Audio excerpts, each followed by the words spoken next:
Hello, Eric. My name is Michael. I'm representing a company called Trust First. We do DeFi solutions. We do work with Samsung and Microsoft at this stage.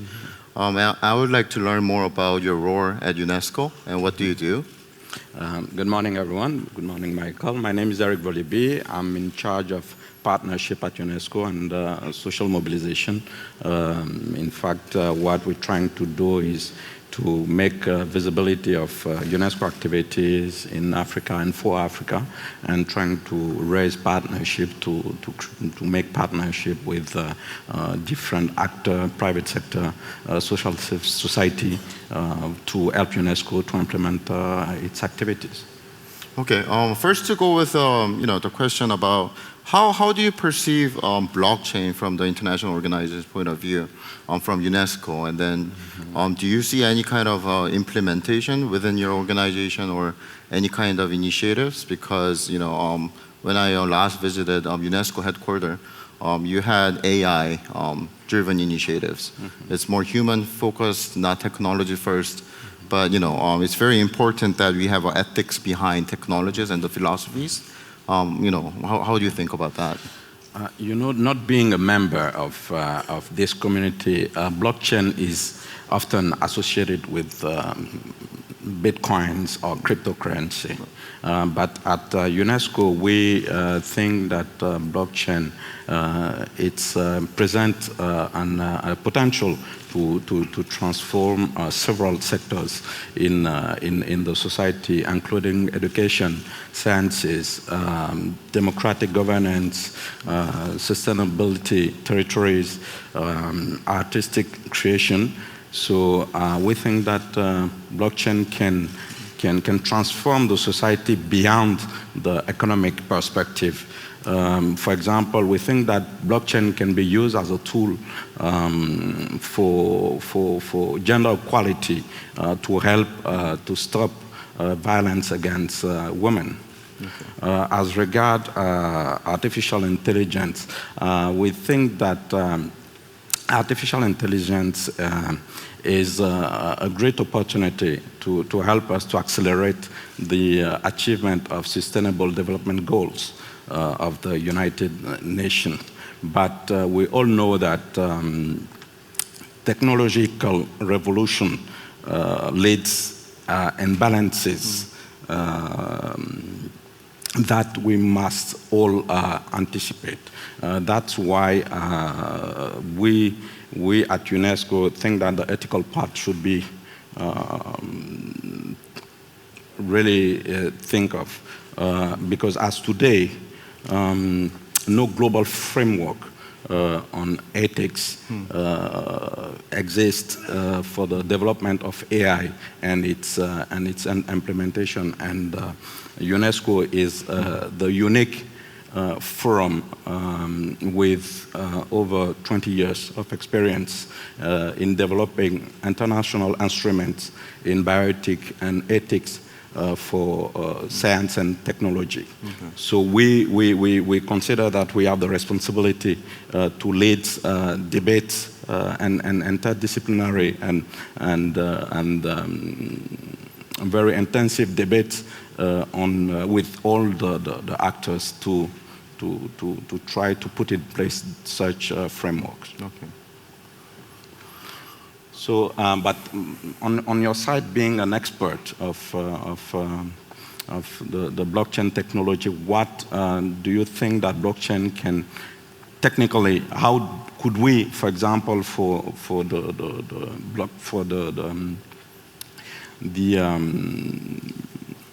fight against violence, fight violence against women, how blockchain can technically be in place to do so?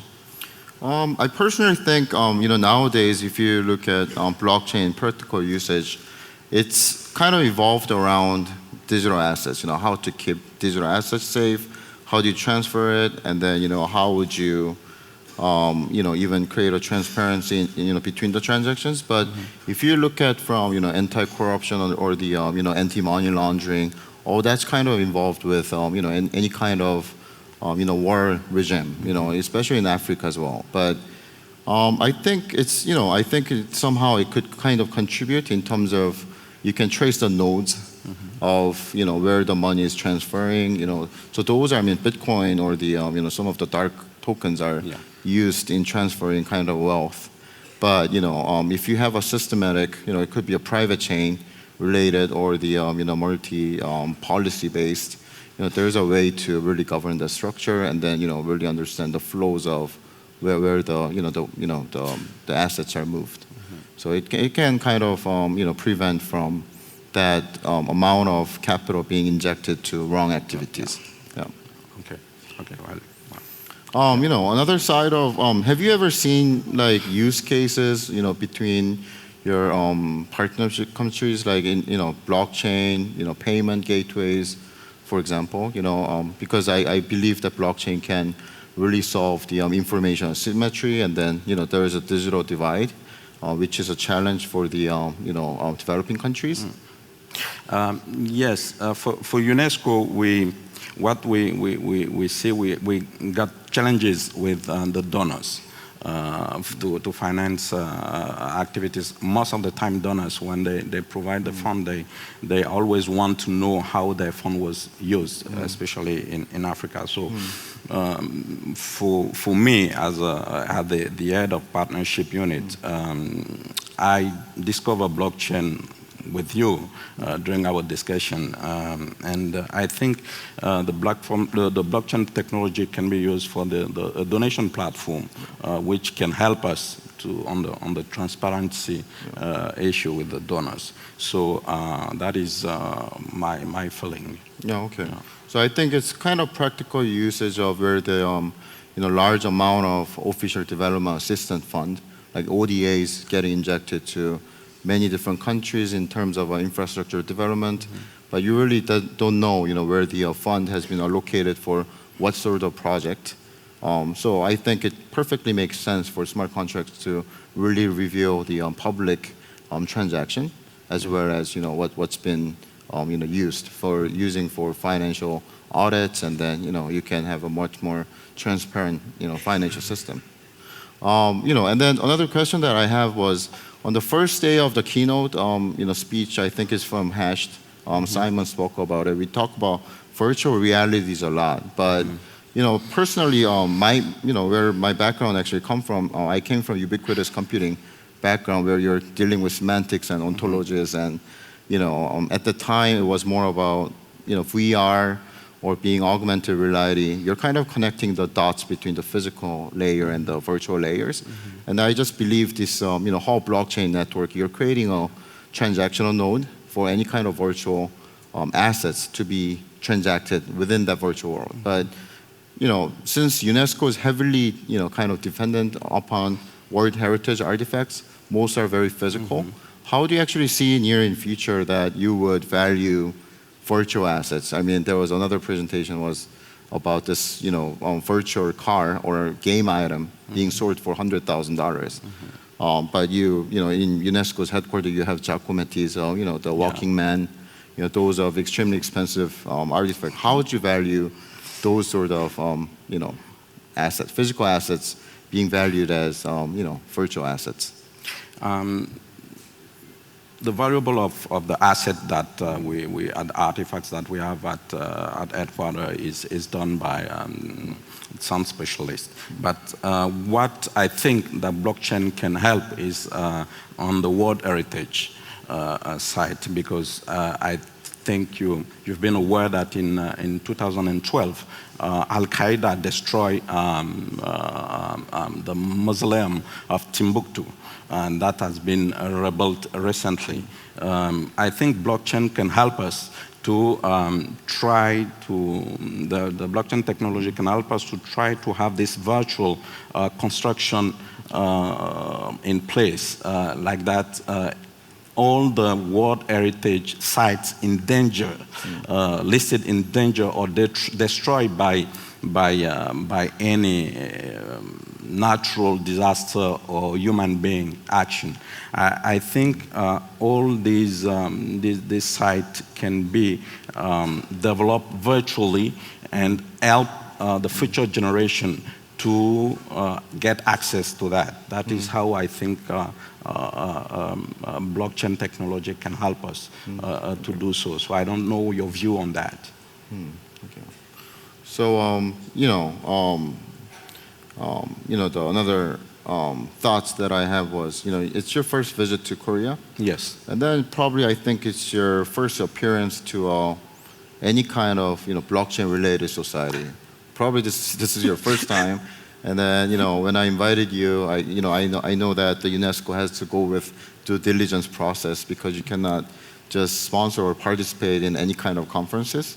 But after meeting like a lot of stakeholders at the conference or the speakers or keynote speakers, how did you feel about the atmosphere overall? Like, because probably last year there were so many meetups and conferences which are not very legit. But how would you see this from an international civil servant? We organized our first conference on blockchain in last September at UNESCO, but to be honest, I was not aware of this conference taking place at UNESCO. When we discussed and you invited me to participate to this conference, and I discussed with colleagues, everyone was a bit cautious because being, again, not a member of this community, you have the impression that it's something a bit weird. But I can say from this experience that it's a very interesting community with positive energy, and I would urge you guys to open a bit your conference to traditional media, because what I've noticed here, it's everything is linked to the blockchain expert, the media, the participants, the companies, the startups. But I think if you invite general media, this can help to give a positive image of blockchain technology community, and the common people will not always think that blockchain is automatically associated with cryptocurrency, bitcoins, dark economy. But I was very happy to see these very interesting community, this fruitful event. Okay. Yeah. Okay.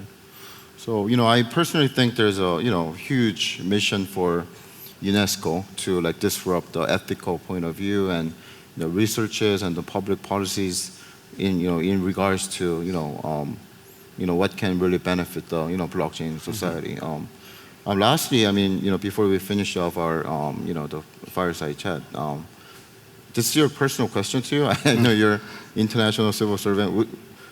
Do you have Bitcoin, or would you invest in Bitcoin anyhow?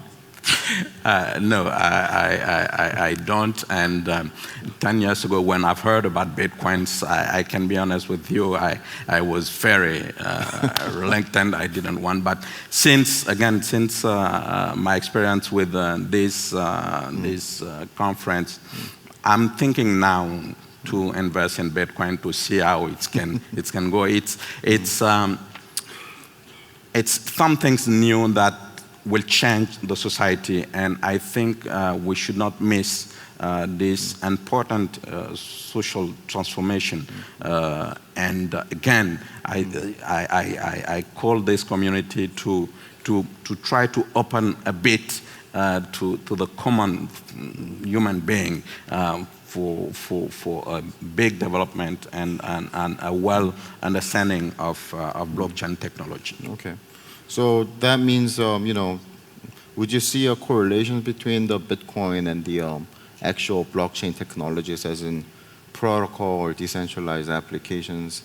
Would you see it together or like separately from your point of view? I would say Bitcoin, it's one application of blockchain technology. That's what I've learned today. Yesterday, I've discovered that blockchain can be used even for healthcare. So I must say that I will be one of the person who will advocate for the blockchain technology, even though the human being, the human right should be, and the ethical part should be carefully see. But today you convince one of a non-member of this community to make strong publicity regarding blockchain technology. And at UNESCO, we make a strong appeal, a strong call to startups, to all the actors in the blockchain technology to come with us, to initiate debates, to try to create partnership in all the field of competence of UNESCO in order to make things happen. Okay. Eric, thanks for your insight and thank you for the conversation. Thank you. Thank you very much, and thank you to the organizer to this successful event. Thank you very much. Thank you. Thank you, guys.